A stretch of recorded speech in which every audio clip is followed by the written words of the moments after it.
Has your brain not been challenged enough? Is your mind still of a sound nature? Did the fact your soldier's entire body disappearing upon climbing a ladder not send you into a full-on mental breakdown?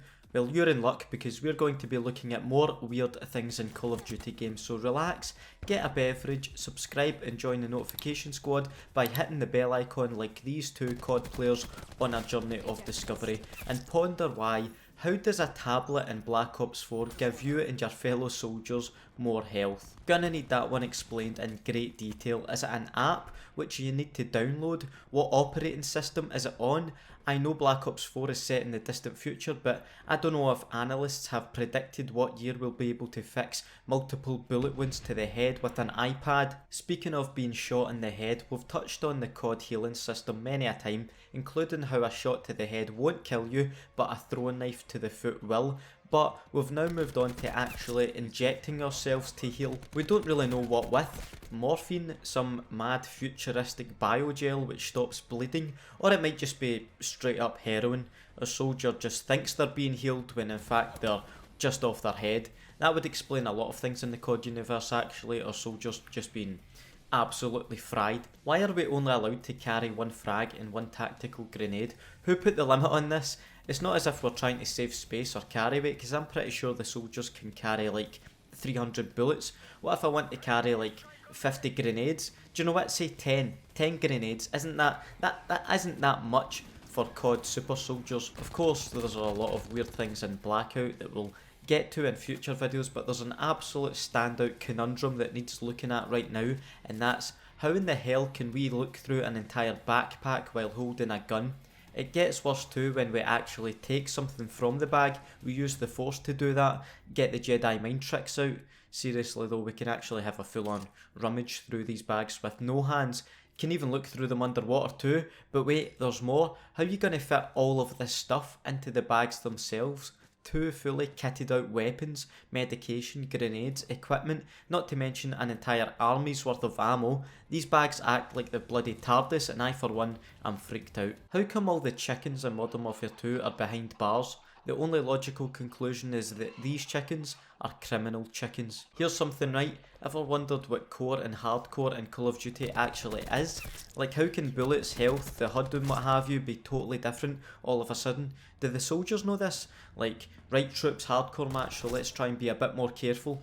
Sergeant, where the fuck are we? I don't have a map. Or maybe they're not worried at all. Maybe hardcore is where the elite soldiers go to battle, but not all hardcore modes are created equal, because how the fuck do you explain hardcore ricochet, shooting someone and having the bullets damage you? I mean, usually in this series I have some sort of crazy hypothesis for weird things in COD, but yeah, I can't even speak at this point. Honestly, I'm leaving this one up to you. You can, I fucking can't handle this. Do soldiers know if the maps in COD games are fought in more than once? In Black Ops 4, do the soldiers know that possibly their great grandfathers could have fought in the same jungle? Imagine unexploded claymores from all those years ago still protecting camping spots. Something to think about.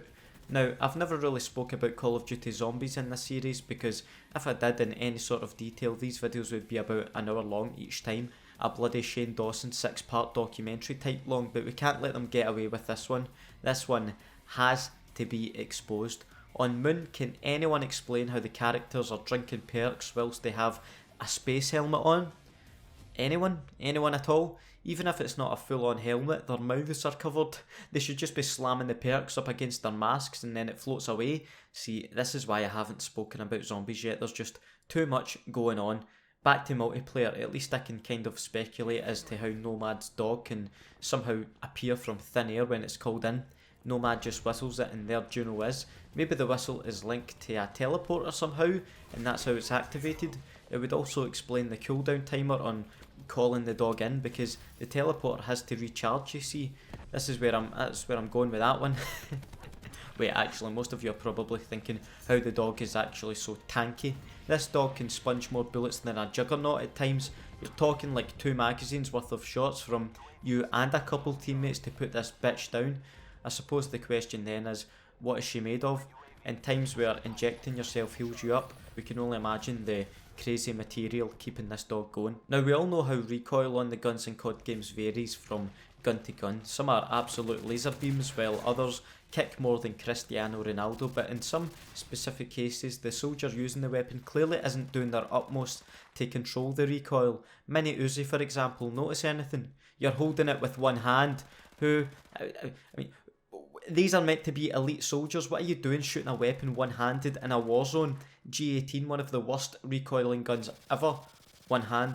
No wonder you're practically shooting at the sky after unleashing a few rounds. It's astonishing. And lastly, an old favourite mystery has popped up once more in a new form. Map boundaries. No more are invisible walls or irrational layouts keeping the soldiers in the maps. They're allowed to go anywhere they like within the combat zone, that is, or be hit with a 3-second countdown. Once again, who's defined the combat zone? Imagine there's a sniper posted up down there running this side. Would be a great way to flank and take down the enemy, but no, can't go there, that's outside the combat zone, you see. It's not even like there's mines or radiation stopping us from going there. This might as well be someone's garden I'm trespassing on, but I'm sorry, I need to flank the enemy, and if that means crushing some of your plants, so be it. Folks, that's all for this video. Please do leave a like on it if you have enjoyed giving yourself a headache with all these thoughts, and as always, let me know in the comments your theories as to some of the things brought up in this video, as well as leaving some weird concepts for future videos in this series like the people on the screen right now did for this video. Thank you very much to them. This series isn't possible without your input. It's too much for one brain to handle, so yeah, the more brain power the better. Have a nice day and I'll see you in the next video. Bye.